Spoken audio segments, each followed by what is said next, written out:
আসসালামু আলাইকুম রহমতুল্লাহ। হুজুর, অনেক সময় আমাদের কাছে এরকম প্রশ্ন আসে যে আল্লাহর আগে কে ছিল। তো এই বিষয়টা যদি আপনি একটু আহ, কিভাবে দিলে ভালো হয়, সহজভাবে একটু বুঝিয়ে দিতেন। ওয়ালাইকুম আসসালাম রহমতুল্লাহ। জি ভাইজান, আপনি অনেক সুন্দর প্রশ্ন করেছেন। যে এই প্রশ্নটা আমাদের অনেক আগ থেকেই প্রচলিত আছে, বিশেষ করে নাস্তিকরা এই সমস্ত প্রশ্নগুলো করে থাকেন।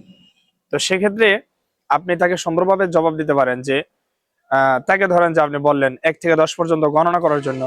যখন 10 পর্যন্ত গণনা হয়ে গেল তখন আবার বলবেন যে 10 থেকে গুনে গুনে নিচে আসার জন্য, যেমন 10, 9, 8, 7, 6, 5, 4, 3, 2, 1। একে আসার পর তারে বলবেন যে আপনি আরো গণেন, আরো নিচে আসেন। তখন সে বলবে যে না, একের আগে কিচ্ছু নেই। যখনই বলবে যে একের আগে কিচ্ছু নেই, তখনই আপনি বলবেন যে আল্লাহর আগেও কিচ্ছু নেই, আল্লাহর আগেও কেউ ছিল না।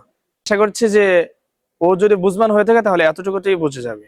এতটুকু কথা যখন বলবেন তখনই বুঝবে সে।